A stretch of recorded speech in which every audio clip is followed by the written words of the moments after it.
everyone, it's Izzibel. Welcome to my channel. Today I am working on day 19, series 9 of 30 Days of Sketches with Chrissy's Beautiful Life. The prompt is to add doodling from Adam over at Izzibel Flair. The sketch is by Daisy Scraps. Beautiful sketch. I plan on trying to stick to the actual look of the layout.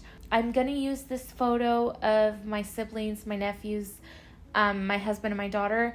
We took a trip to Arizona to go visit my siblings. They live out there, and we ended up at the Butterfly Museum. We've gone there a couple of times, and this trip was more memorable because the butterflies were actually more, willing to land on the individuals that were walking the habitat area. So I decided to pull in green just because there's a little bit greenery on the bottom of the photo.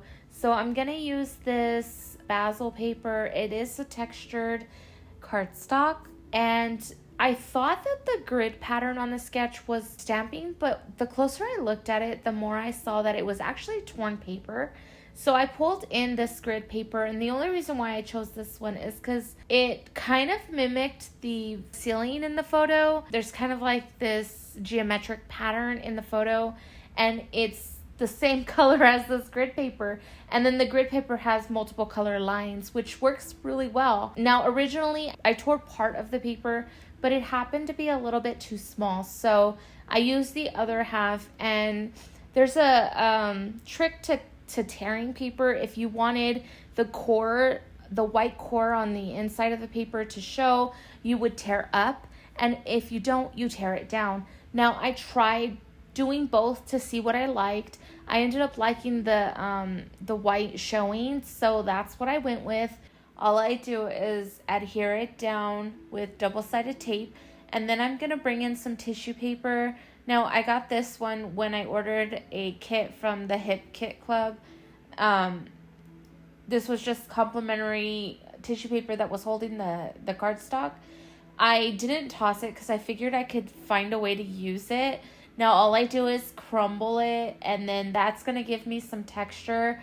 And then I'm going to roughly just tear sort of the design that I'm looking for, which is almost close to the sketch. Once I do that, I am going to water down some basic Elmer's glue, make it watery, bring it in a coarse, like an old coarse paintbrush, and so that I know where the glue is going to go, I'm going to go ahead and outline the tissue paper and then just start painting with the glue.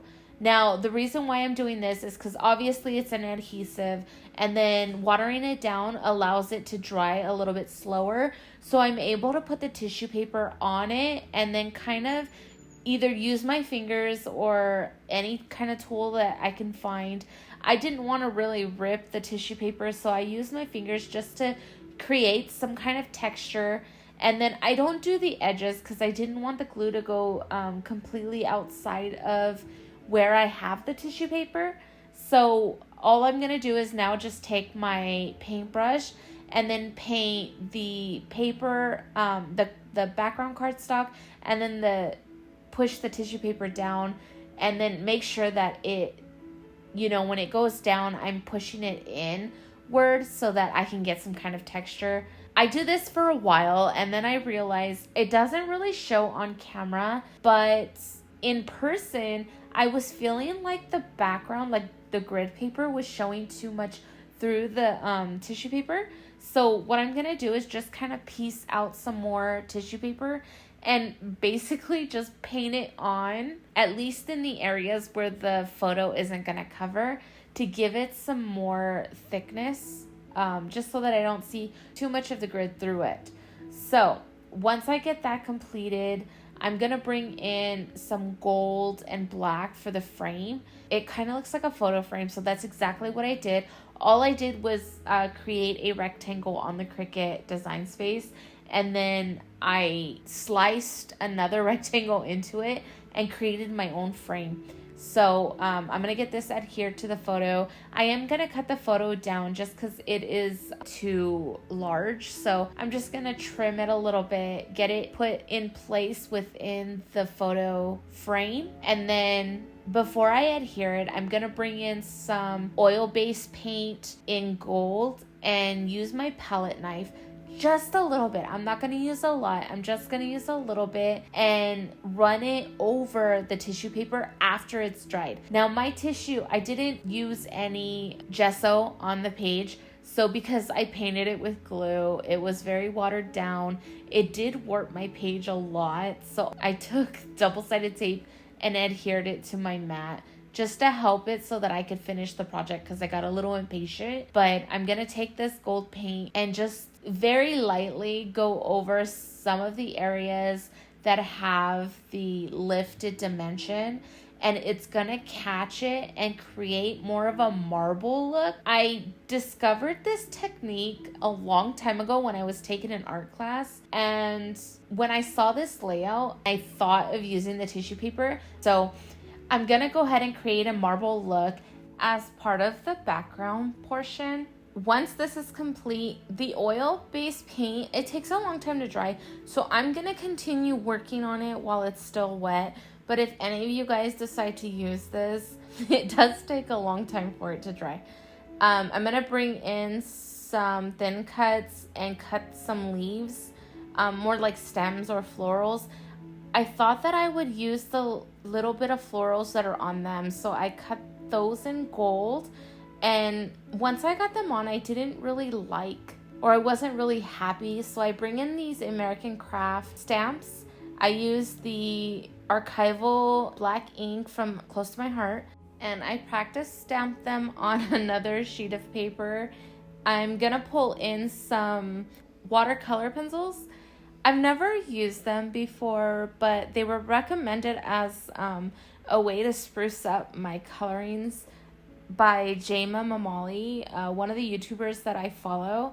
So this is me trying it out, and I tried it in different ways. At first I tried to do like a rainbow watercolor look, and then I tried just a vibrant like orange and pink. Didn't like how they came out, but this other technique that I use where I heavy color in all the lines on the flower and then lightly color the whole flower, just very lightly, and then use my watercolor pencil brush to just kind of outline the flower where I did all the heavy marks, and it creates this very detailed shaded floral in the color that I used, just to add some highlights to it. The gold that I used on the background tissue paper, I pull that on and just kind of brush it on some of the strokes from where I heavy placed the watercolor pencil, and I thought it gave it some very neat character.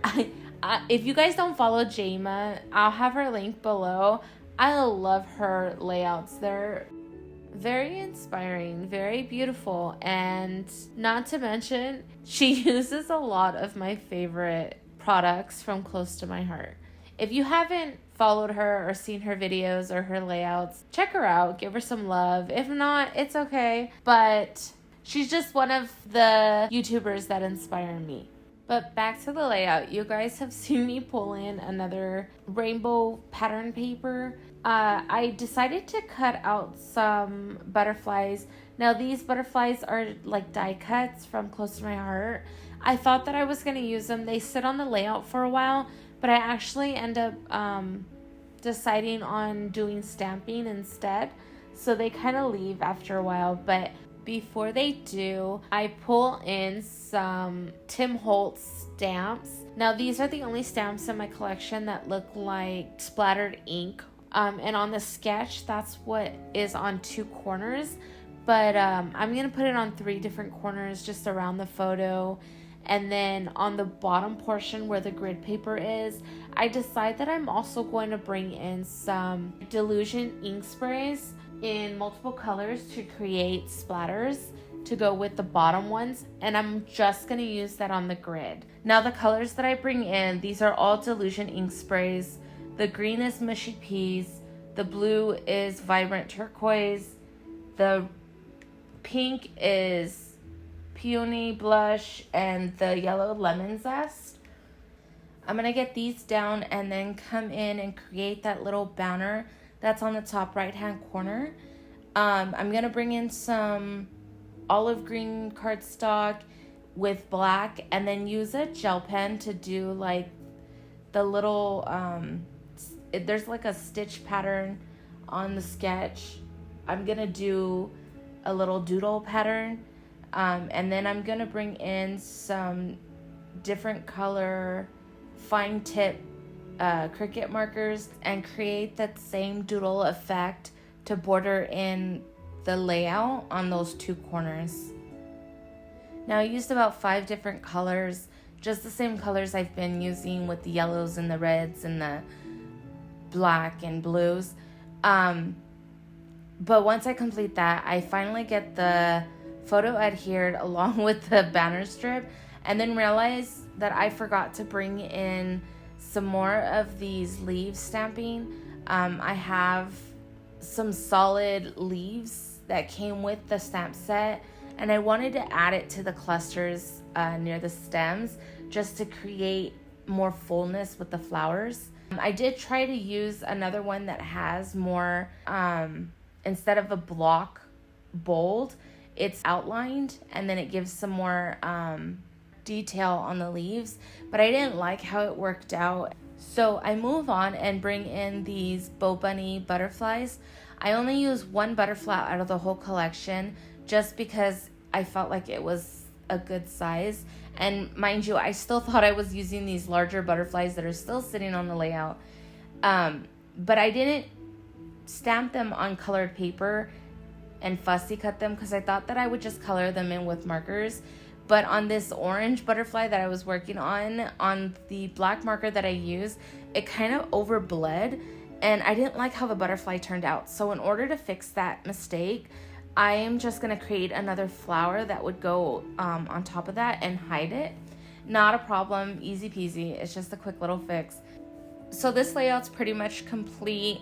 All I have to do is add the date on the banner strip, which I do with the gel pen by hand, and then I add the title. Now the title is just a sticker that I had sitting in my stash. It worked perfect for this one because it had the colors of the rainbow. The title is gonna read My Kind of Day. I think that's it. So I want to thank each and every one of you guys for stopping by once again. If this is your first time here, leave me a comment, let me know what you think, and subscribe because I still got 10 more of these to do. Not that I'm going to stop at 10. I'm going to keep going. It's going to be my material. But the next layout I'm actually a little bit excited for because day 20 is a sketch that I personally created. Now I have an idea in my head what I want to do with it. I only hope I can execute it the way that it is in my head, but we will see. In the description box, as always, you guys, everybody who's playing along, and I think that's it. I hope each and every one of you have a wonderful day, but I'll catch you guys on another day. Have a good one and stay crafty. Bye.